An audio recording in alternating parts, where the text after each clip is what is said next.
ভাত বা রুটির সঙ্গে একটু আচার থাকলে খেতে বেশ ভালোই লাগে। আর আজকে আমি বানাবো আমের টক ঝাল মিষ্টি আচার। খুবই সহজ প্রক্রিয়ায় ঘরের উপকরণ দিয়েই বানিয়ে দেখাবো। চলুন তাহলে দেখে নিই আজকের এই আমের টক ঝাল মিষ্টি আচারের রেসিপিটা। আচারের জন্য আমি এখানে 2 কেজি কাঁচা আম নিয়েছি, আর আমগুলো এরকম একটু মিডিয়াম সাইজে নিয়েছি। আমি গায়ে অনেক সময় আটা লেগে থাকে, তাই এই খোসা অবস্থায় একবার আগে ভালো করেই ধুয়ে নিতে হবে। আমি এখানে আমগুলো ভালো করে ধুয়ে নিয়েছি। এবার আমগুলো কেটে নেব। সবার আগে মুখটা এরকম ছুরির সাহায্যে কেটে নেব। আর আমের যে খোসাটা আমি এখানে পিলার দিয়ে ছাড়াচ্ছি।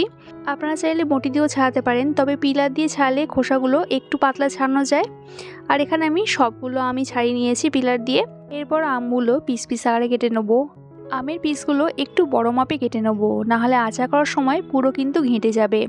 আর আমার এখানে যেহেতু মাঝারি মোটামুটি বড় সাইজেরই আম আছে, তাই আমি প্রতিটা আম এখানে 6 পিস করে কেটে নিচ্ছি। এর থেকে ছোট আম হলে 2 পিস করে কেটে নেবেন, মানে 2 পিস 4 পিস করে কেটে নেবেন। আর আমের ভেতরের এই কুশিগুলো কিন্তু পরিষ্কার করে ফেলতে হবে, না হলে কিন্তু আচারটা তিতকুড়ে হতে পারে। আর আম কাটার পর সঙ্গে সঙ্গে কিন্তু এরকম জলে দিয়ে দিতে হবে, না হলে আমের পিসগুলো কালো হয়ে যাবে। সবকটা আমি প্রায় একই মাপে কেটে জলের মধ্যে দিয়ে দেবো। সব আম কাটা হয়ে গেলে আমগুলো জল থেকে তুলে এরকম একটা ফুটো থালা কিংবা ঝুড়ির মধ্যে দিয়ে দেবো, যাতে জলটা পুরোপুরি ঝরে যায়। এরপর কেটে রাখা আমের মধ্যে মিশিয়ে নেবো একটু নুন আর একটু হলুদ গুঁড়ো। আমি এখানে যে পরিমাণ আম আছে 1.5 চামচ মতো নুন আর 1.5 চামচ মতন হলুদ গুঁড়ো দিয়েছি। হলুদ নুনটা আমের সাথে খুব ভালো করে মিশিয়ে নেবো। আর এই হলুদ নুনটা দেওয়া হয় আমগুলো জল থেকে যাতে তোলার পরও কালো না হয়ে যায়। এরপরে হলুদ নুন মাখানো আমগুলো একটা সুতির কাপড়ের মধ্যে দিয়ে দেবো, ভালোভাবে ছড়িয়ে দেবো যাতে একটার সাথে একটা মিশে না যায়। তারপর এই আম সমেত সুতির কাপড়টা রোদের মধ্যে দিয়ে দেবো, আর রোদের মধ্যে মিনিমাম 3 থেকে 4 ঘন্টা রাখতে হবে। নুন দেওয়ার ফলে একটু জল ছাড়বে, সেই জলটা কিন্তু রোদে একদমই শুকিয়ে যাবে। আর আমের ওপরে কাপড়টা এরকম ঢেকে দিতে হবে, তাহলে আমের ওপরে ছাদে ধুলোবালি কিছু পড়বে না।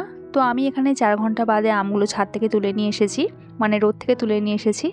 নুন দেওয়ার ফলে যে জলটা ছেড়েছিল সেটা একদমই শুকিয়ে গেছে, আর আমটাও একটু শুকনো হয়ে গেছে। আচারের জন্য একটা মশলা করে নেবো। সবার আগে দিয়ে দিলাম 2 চামচ গোটা ধনে, 3টে তেজপাতা, 5টা থেকে 6টা শুকনো লঙ্কা আর 1 চামচ গোলমরিচ। সব কিছু ভালো করে একটু নাড়াচাড়া করে নেবো যতক্ষণ না মশলাটা একটু ভাজা ভাজা হয়ে যাচ্ছে।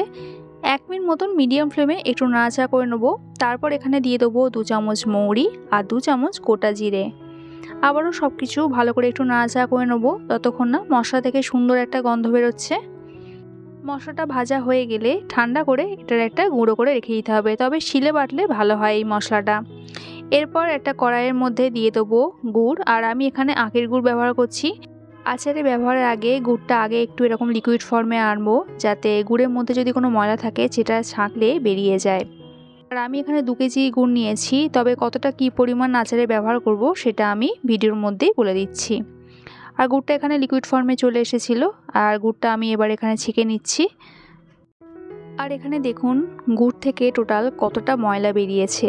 এটা যদি না ছাঁকা হতো তাহলে আচারেই কিন্তু মিশে যেত। আচার তৈরি করার জন্য আমি এখানে একটা কড়াই সর্ষের তেল দিয়ে দিলাম 1 চামচ 5 ফোড়ন। কয়েক সেকেন্ড জাস্ট একটু নেড়ে নেবো যতক্ষণ না ফোড়ন থেকে সুন্দর একটা গন্ধ বেরোচ্ছে। তারপর এখানে হলুদ মাখানো আমগুলো দিয়ে দেবো। আমটা দেওয়ার পরে গ্যাসের ফ্লেমটা কিন্তু হাইতে করে দিতে হবে, এবং তারপর আমটা একটু ভেজে নিতে হবে। হাই ফ্লেমে 1 মিনিট মতন একটু নাড়াচাড়া করে নিলেই হবে। তারপর এখানে দিয়ে দেবো 1 চামচ কাশ্মীরি লঙ্কার গুঁড়ো। যেহেতু আগেই আমের সাথে হলুদ মেশানো ছিল তাই হলুদ গুঁড়োটা দিলাম না। আর লঙ্কার গুঁড়োটা আমের সাথে খুব ভালো করে মিশিয়ে নিতে হবে। আর লঙ্কার গুঁড়োটা আমের সাথে খুব ভালো করে এইরকম মেশানো হয়ে গেলে এখানে গুড়টা দিয়ে দেবো। তবে গুড় দেওয়ার সময় গ্যাসের ফ্লেমটা কিন্তু একদম লোতে রাখতে হবে। গুড়টা আমের সাথে খুব ভালো করে মিশিয়ে নেওয়ার পরে গ্যাসের ফ্লেমটা আবার হাইতে করে দিতে হবে। আমি এখন 1 কেজি মতন গুড় দিলাম, পরে যদি লাগে আবার দেব। এরপর এখানে আরও একটু নুন অ্যাড করব। এখানে আরও 1.5 চামচ মতন নুন অ্যাড করলাম। এরপর আর নাড়াচাড়া করার দরকার নেই যতক্ষণ না আচারটা ফুটে উঠছে। ফুটে গেলে আচারটা এরকম একটু আলতো হাতে নিচটা ওপরটা নিচ করে দিতে হবে। আর আমি আচার তৈরি করতে কাঠের খুন্তি ব্যবহার করেছি, আপনারাও চেষ্টা করবেন কাঠের খুন্তি ব্যবহার করার। কাঠের খুন্তি ব্যবহার করলে এই ঘেঁটে যাওয়ার সময়টা অনেকটাই কম থাকে। কন্টিনিউ কিন্তু নাড়াচাড়া করার দরকার নেই, 2-3 মিনিট অন্তর অন্তর একটু নাড়াচাড়া করে দিলেই হবে। এরপর এখানে আমি দিয়ে দিলাম 2 টেবিল চামচ মতন ভিনিগার। ভিনিগারটা এখানে প্রিজারভেটিভের কাজ করবে। ভিনিগার যদি নিতে না চান তাহলে একটা পাতিলেবুর রস দিলেও হবে। ভিনিগারটা আচারের সাথে 1 মিনিট মতন ফুটিয়ে নেওয়ার পরে ভাজা মশলাটা এখানে দিয়ে দেবো। আর এখানে প্রথমে আমি অর্ধেক মশলাটা দিচ্ছি, বাকি অর্ধেক মশলাটা আমি আচারের শেষে দেবো। মশলাটা আচারের সাথে খুব ভালো করে একটু মিশিয়ে নেবো। আর এটা যেহেতু টকঝাল মিষ্টি আচার তাই গুড়টাও কিন্তু কম লেগেছে, তাই আচারের রঙটাও কিন্তু এরকম হালকা বাদামি বা খয়েরি কালার হয়েছে। যদি এটা মিষ্টি চাটনি হতো গুড়ের পরিমাণটাও বাড়তো আর তখন আচারের কালারটা আরও একটু ডার্ক হতো, মানে কালচে কালারটা আসতো। তো আমার এখানে 1 কেজি গুড়ই লেগেছে 2 কেজি আমের জন্য। আচারটা প্রায় হয়ে এসেছে। আর এরকম একটু পাতলা থাকতে থাকতেই কিন্তু গ্যাসটা অফ করে দিতে হবে, নাহলে যদি একদম শুকনো অবস্থাতেই গ্যাসটা অফ করেন তাহলে পরে যখন আচারটা ঠান্ডা হবে গুড়টা একটু চিটে হয়ে যাবে, একটু স্টিফ হয়ে যাবে। আর আচারটা যখন একটু ঠান্ডা হয়ে যাবে এটা কিন্তু আগের থেকে অনেকটাই ঘন হয়ে যাবে। আমার আজকের এই আমের আচারের রেসিপিটা যদি ভালো লাগে একটা লাইক কমেন্ট করার অনুরোধ রইল। দেখা হচ্ছে আবার এক নতুন রেসিপির সাথে। সবাই সুস্থ থাকবেন, ভালো থাকবেন।